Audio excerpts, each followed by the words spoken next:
Hey, welcome to Three Count Commentary. This is your boy Mongo Slade. Let's talk about Daniel Bryan working his way into the title match at Fastlane.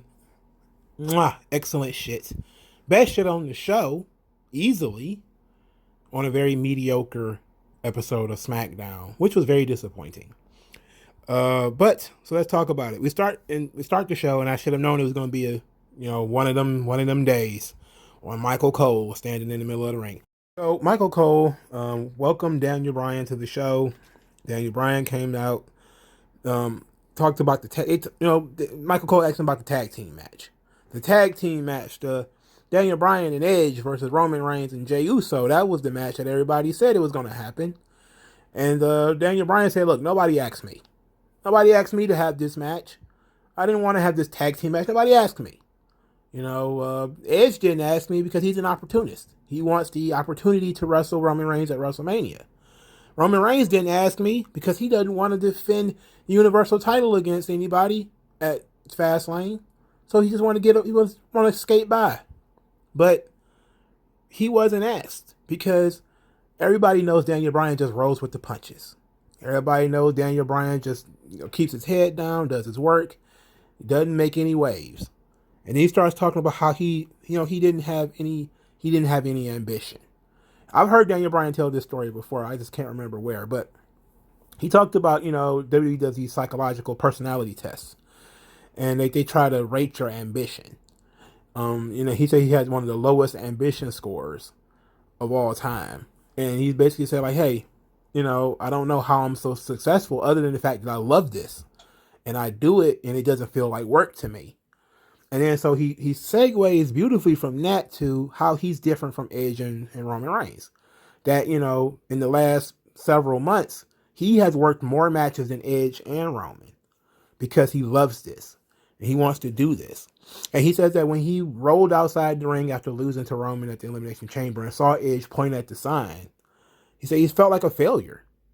He said he felt like a failure. And he doesn't want to feel that way. He put everybody else first. He talked about being part-time dad, part-time wrestler, full-time dad. He was going to help other people go forward. He's going to put himself on the back burner, but no more. For now, he's feeling ambitious. He feels like he deserves to be in the main event of WrestleMania. So he's not going to sit on the sideline. He's going to do whatever it takes to get in that main event of WrestleMania. And that he deserves more than Edge, more than Roman. So I was like, okay, sweet. Roman comes out. Roman comes out. He says that, oh, so now you ambitious all of a sudden. Like you're not ambitious. He called him a lottery winner. You're a lotto winner. You sit back and wait for opportunities. I'm ambitious. If I see something I want, I go out and I take it. He says, you don't love the business. You need it. Love can't be based on need. Love is about service. What are you going to do for the business? I love this business. I love this business because it needs me. The business needs me. He starts talking about all the various people around who need him, the cameraman, the commentators, the crowd, even Daniel Bryan himself. Everybody needs him. And he says, one day you'll recognize that you need me. And once you do, you will acknowledge me. And I was like, okay, see, the thing with Roman is when it's a power game, right? It doesn't matter what the quibble is over. It's time to quibble, right?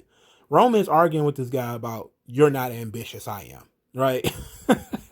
Like that's so petty, but it's perfect. And it's another one of those perfect things where he has a problem with you trying to own anything over him.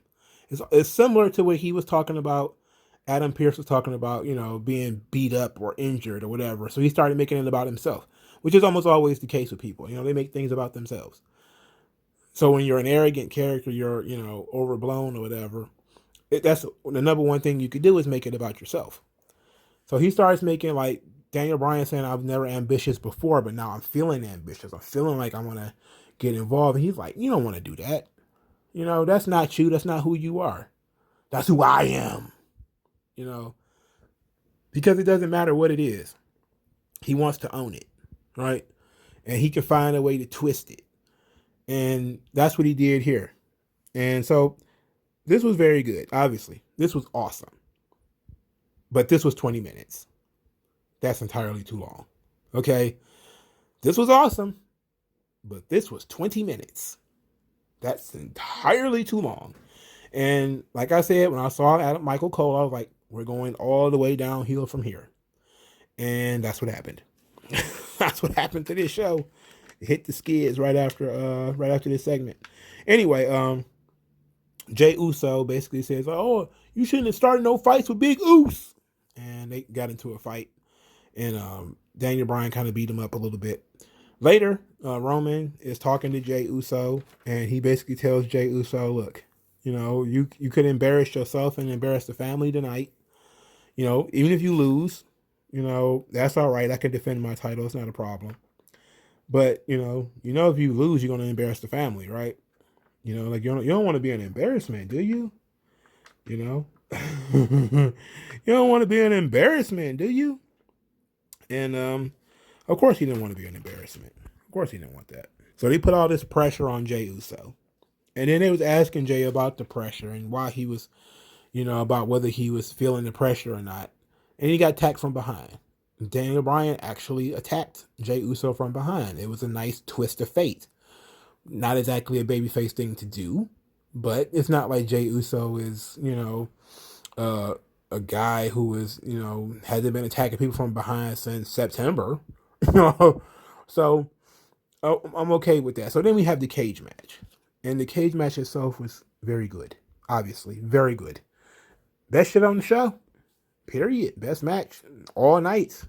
And they had opportunities to have good matches. They just had nothing matches.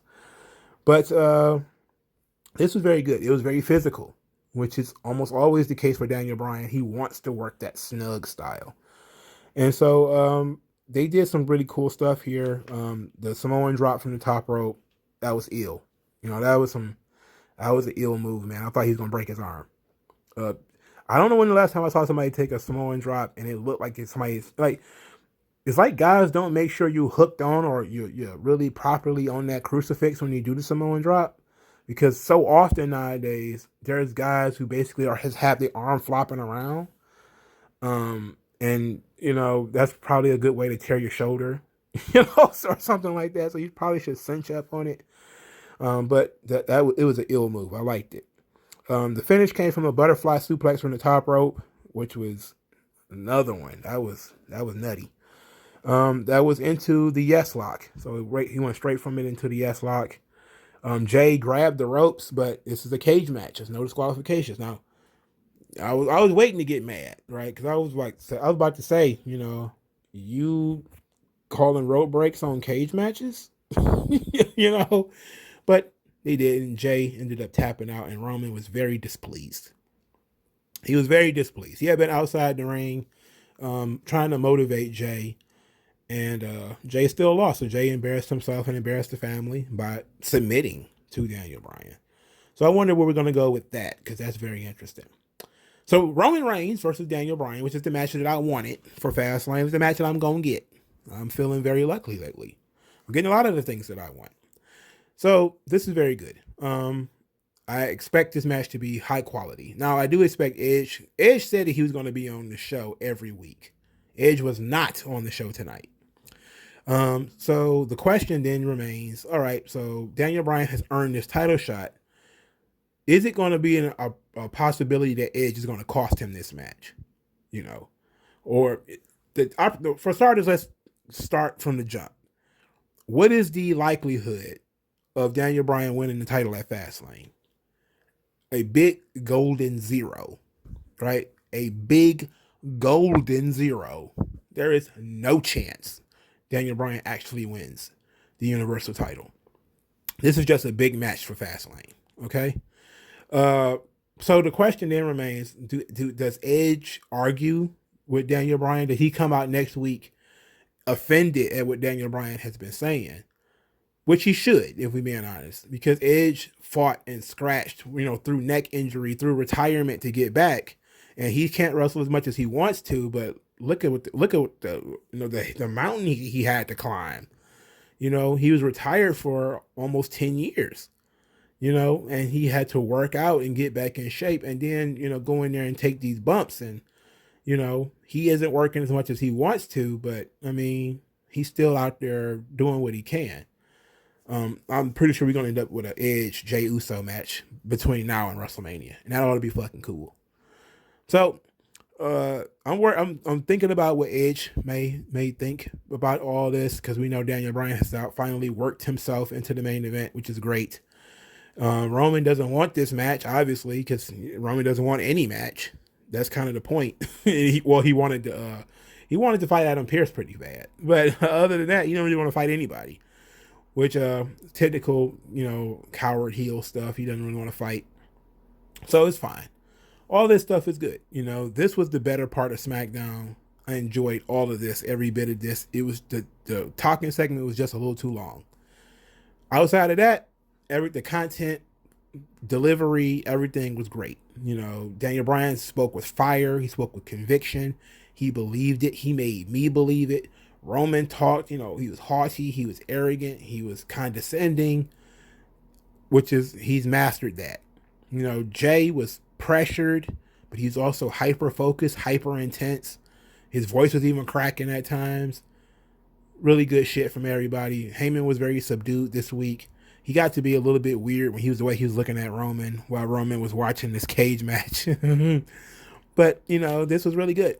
The one thing that I would ask, though, after doing all this stuff, is I would say there's a difference between love and need, and I like that Roman said that. What I would add is that needs are like addictions, and it's easy to say that Daniel Bryan has like a wrestling addiction. You talk about this guy who basically, as far as I know, he's never did anything else. So this is something that he really, really, really wants, to do. And he feels like he needs to do. And it's very difficult for him to walk away. And you've seen also how hard he fought to come back. Because, when he was retired, he was in his early 30s, I believe it was. So he wasn't really ready to go yet. And he was willing to, say all of these things about, well, I'll leave the WWE if they don't want me to wrestle. If, they won't let me wrestle, I'm going to leave or whatever. And so I get why Roman would say, you need this, they need me.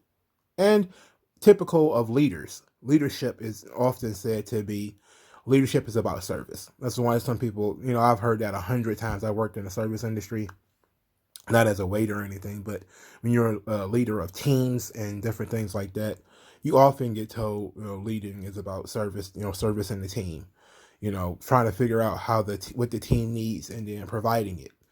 And Roman, of course, is being very arrogant and saying that they need me, aka the company called me to come back when I was sitting at home and SmackDown's ratings weren't that great, or the views for videos or whatever weren't that great, so they called me to come back.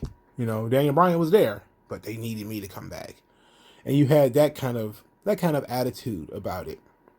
So I really enjoyed that part of the. I wish they would flesh out those kind of things more. Because these concepts are very important. It's a very important thing to talk about. And, now they have the opportunity to, because Roman and Bryan are going to be fighting. So they have the opportunity to stretch this out to show the difference between the two. Where you have Roman saying, like, they need me. That's why I'm here. But you need this. That's why you wrestle so much.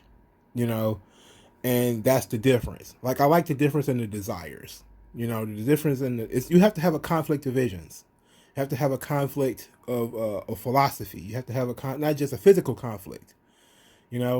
Sometimes people get so too caught up in the physical conflicts, and this is why people say like, "Oh, the matches aren't all that matters." This is why we say that, because sometimes the physical conflict is not as important as the conflicts of philosophy, the conflicts of visions.